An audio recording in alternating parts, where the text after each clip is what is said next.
আসসালামু আলাইকুম, সবাই কেমন আছেন? আশা করি ভালো আছেন। দেশ ও দেশান্তরে বাইরে থেকে যারা শুনছেন আমাদের নিয়মিত ভয়ের ঘটনাগুলো, ভূতপোকা ইউটিউব চ্যানেলে সবাইকে স্বাগতম। সুপ্রিয় দর্শক শ্রোতা, আমরা ৫০ টি সাবস্ক্রাইবার মাইলফলক ছুঁতে পেরেছি। এজন্য সবাইকে অনেক, অনেক ধন্যবাদ। যারা সাবস্ক্রাইব করেছেন তাদের প্রতি অনেক কৃতজ্ঞ আমি। তাদের সবাইকে অনেক ধন্যবাদ জানাই যে আমাদের পরিবারে যুক্ত হওয়ার জন্য। কিছু কথা না বললে নয়, প্রিয় দর্শক শ্রোতা। অনেকে আছে যারা আমাদের ঘটনাগুলো নিয়মিত শোনে কিন্তু কোনো সাবস্ক্রাইব করে না, আমাদের পরিবারের সাথে যুক্ত হয় না। এগুলো আসলে অনেক দুঃখজনক। আমি আপনাদের কাছে অনুরোধ করব যে আপনারা সাবস্ক্রাইব করে আমাদের পরিবারের সঙ্গে যুক্ত হয়ে থাকুন। তো চলুন শুরু করা যাক আজকের ঘটনা। স্বাগতম লিসেনার, ঈদ স্পেশাল এপিসোডের ৩য় এপিসোডে। আপনারা অনেকে লাশবাহী অ্যাম্বুলেন্সের ঘটনা পছন্দ করে থাকেন। তো আজকের ঘটনাটি মূলত লাশবাহী অ্যাম্বুলেন্স রিলেটেড। ঘটনাটি একজন প্রফেশনাল লাশবাহী অ্যাম্বুলেন্স ড্রাইভারের কাছ থেকে সংগ্রহ করা হয়েছে।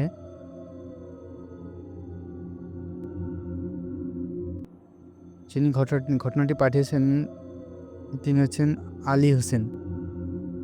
উনি যেভাবে পাঠিয়েছেন ঠিক সেভাবেই উপস্থাপন করছি। বলছেন আলী হোসেন ভাই, পেশায় আমি একজন লাশবাহী অ্যাম্বুলেন্সের ড্রাইভার। 15 বছর ধরে এই কাজ করছি। মৃত্যু আর লাশ আমার কাছে রোজগারের সঙ্গী। কিন্তু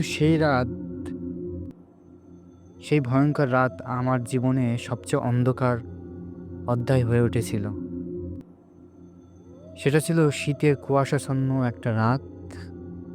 মাঘ মাসের আকাশে চাঁদ নেই, চারিদিকে যেন ঘন কুয়াশায় চাদরে ঘেরা।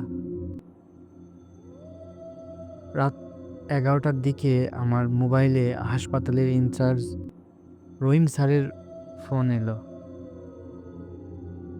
ফোনে বললেন, আলী, জরুরি কাজ।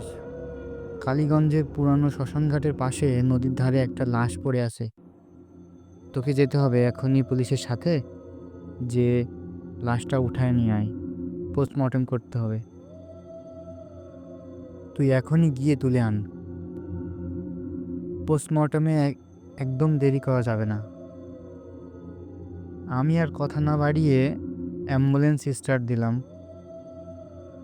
কালীগঞ্জে শ্মশানঘাটের নাম শুনলেই গায়ে কাটা দেয়, কারণ গ্রামের লোকেরা বলে ওখানে রাতে নাকি অশরীরী আত্মারা ঘুরে ঘুরে বেড়ায়। কিন্তু আমি এসব গল্পে কোনোভাবেই কান দেই না। আমার কাছে লাশ তো লাশই, জীবিত হোক বা মৃত। রাতের নিস্তব্ধতা ভেঙে অ্যাম্বুলেন্স ছুটল সেদিকে। নদীর ধারে পৌঁছাতে দেখি কুয়াশায় সব ঢাকা। দূরে শ্মশানের ভাঙা পোড়া গাছগুলো যেন দানবের মতো দাঁড়িয়ে। আমি ভাবছিলাম হয়তো সেখানে আমার আগে পুলিশ চলে গেছে, কিন্তু যে দেখি পুলিশের কোনো চিহ্নই নেই। চারিদিকে শুধু নদীর কোলাহলের শব্দ আর মাঝে কুকুরের ডাক শুনতে পাচ্ছি। হঠাৎই কানে এলো একটা অদ্ভুত আওয়াজ, চুপ চুপ চুপ। মনে হলো কেউ নৌকার দাঁড় বাইছে। টর্চের আলো ফেলতেই চোখ কপালে উঠল আমার। নদীর মাঝে একটা ছোট্ট নৌকা ভাসছে, তা একদম খালি, আর তার মাঝে শুয়ে আছে একটা মেয়ের লাশ। সাদা শাড়ি, ভেজা চুল ছড়ানো, মুখ ফ্যাকাশে। মনের ভিতরে একটু ধড়াস করে উঠল। আমি দ্বিধা না করে একটা পরিত্যক্ত নৌকা টেনে নিয়ে নদীতে নামলাম। কিন্তু যতই এগোই ওই নৌকাটা তত দূরে সরে যায়। মনে হচ্ছিল কেউ যেন আমার সঙ্গে লুকোচুরি খেলছে। হঠাৎ একটা ঠান্ডা হাওয়া এসে আমার গলায় যেন হিমশীতল হাত বুলিয়ে দিল। পিছনে তাকাতেই গলা শুকায় গেল আমার। আমার নৌকার পিছনে একটা ছায়া, কালো লম্বা মানুষের মতো, কিন্তু তার কোনো মাথা নেই। এইসব দৃশ্য দেখে আমি চিৎকার করতে গিয়েও চিৎকার করতে পারলাম না। গলা থেকে কোনো শব্দ বের হচ্ছে না। ঘুরে দেখি ওই লাশের নৌকা আর নেই, কিন্তু আমার নৌকার একটা ভেজা শব্দ, পা দিয়ে কিছু নরম জিনিসে ঠেকলো। টর্চের আলো ফেলতেই আমার হৃৎপিণ্ড থেমে গেল, বুকটা ধড়াস করে উঠল। ওই মেয়ের লাশটা আমার পায়ের কাছে শুয়ে, তার চোখের জায়গা দুটো কালো গর্ত, মুখটা বিকৃত, যেন হাসছে, আর তার হাতটা ধীরে ধীরে আমার পা ধরার জন্য উঠেছে। এইসব দৃশ্য দেখে আমি দোয়া পড়তে শুরু করলাম, কিন্তু তখনই শুনতে পেলাম একটা ফিসফিস আওয়াজ, আলী, আমাকে ফেলে যাস না, আমাকে ফেলে যাস না। কণ্ঠটা যেন আমার কানের ভিতর থেকে আসছে। আমি পাগলের মতো চিৎকার করে নৌকা থেকে লাফ দিলাম নদীতে, কিন্তু পানিতে পড়ার সঙ্গে সঙ্গে অনুভব করলাম কে যেন আমাকে নিচে টানছে পা ধরে। কালো পানির নিচে দেখলাম শত শত ফ্যাকাশে মুখ আমার দিকে তাকিয়ে হাসছে। তারপর আর কিছু মনে নেই। চোখ খুললাম হাসপাতালের বেডে। ডাক্তার বলল আমাকে নদীর মাঝে একটা ভাঙা নৌকায় অজ্ঞান অবস্থায় পাওয়া গেছে। কিন্তু সবচেয়ে ভয়ঙ্কর ব্যাপারটা শুনলাম পুলিশের মুখে, সেই লাশটা আমার অ্যাম্বুলেন্সের ভিতরে পাওয়া গেছিল নাকি, আর তার হাতে ধরা ছিল আমার টর্চ লাইটটা। শুনে আমার শরীরে রক্ত জমে গেল। আজও রাতে ঘুমাতে পারি না, কারণ প্রতি রাতে আমার জানালার বাইরে একটা ফিসফিসানি শুনি, যেন কেউ বলছে, আলী, আমি এখনো তোর সঙ্গে আছি। তো এই ছিল ঘটনা। ঘটনাটি কেমন লেগেছে অবশ্যই জানাবেন। ধন্যবাদ।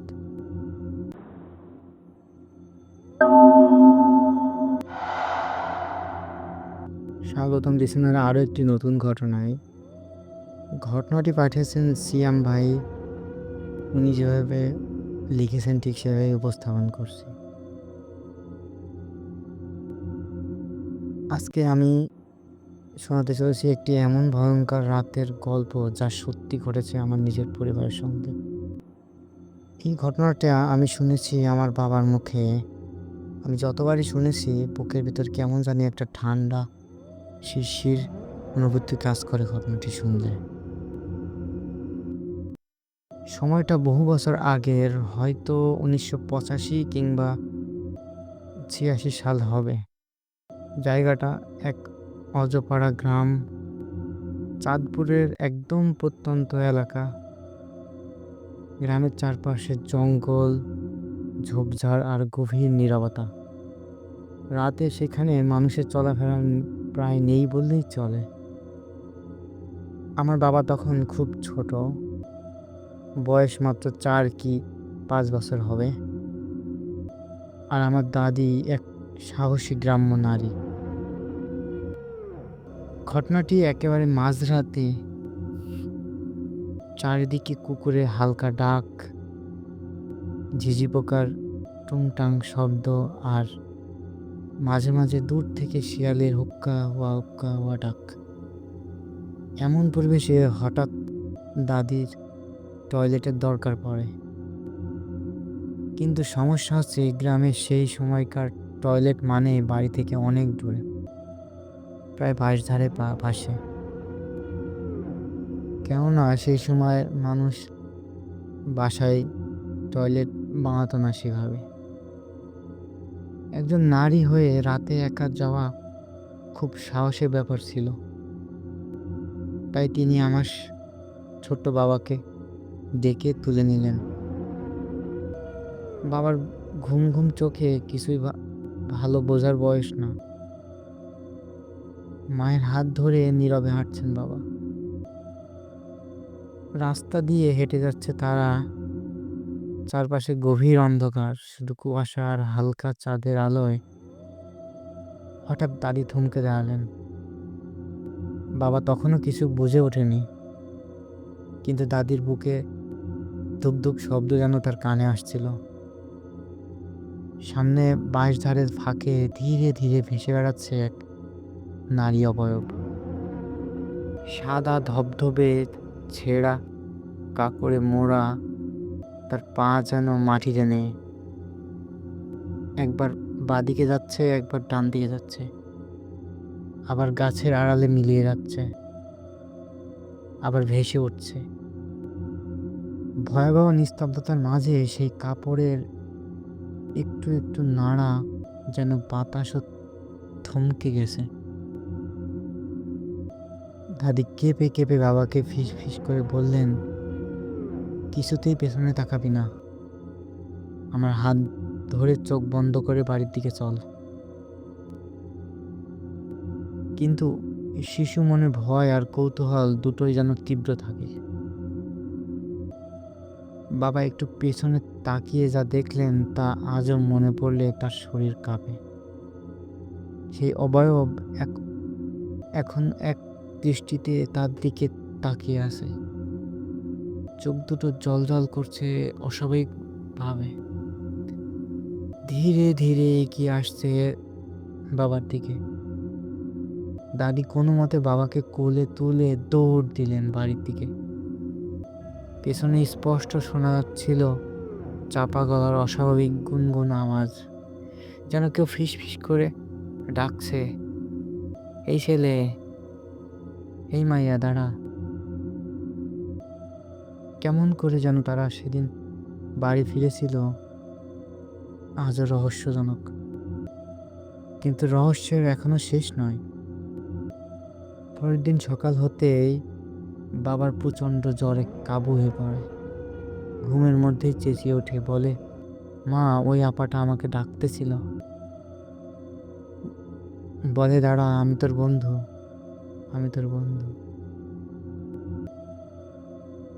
এরপর টানা 3 রাত বাবা একই স্বপ্ন দেখতে থাকে। সেই সাদা কাপড় পরা অবয়ব দাঁড়িয়ে আছে তাদের বাড়ির উঠানে, জানালার পাশে, দরজার সামনে। আরো অবাক ব্যাপার হচ্ছে, ওই সময় গ্রামের আরো 2 জন একই রকম অবয়ব দেখে নাকি ভয় পেয়ে অসুস্থ হয়ে পড়ে। প্রশ্ন হচ্ছে, কে ছিল সে? একটা আত্মা নাকি কোনো রহস্যময় অস্তিত্ব? এই ঘটনাটা যতবারই শুনি বাবার কাছে, রাতের নীরবতা, কুয়াশার ঢাকা পথ, আর সেই কাপড়ের সাদা কাপড়ের অবয়ব আজও আমার বুকের ভেতরে কাঁপুনি ধরিয়ে দেয়। তো এই ছিল ঘটনাটি কেমন লেগেছে অবশ্যই জানাবেন। ধন্যবাদ।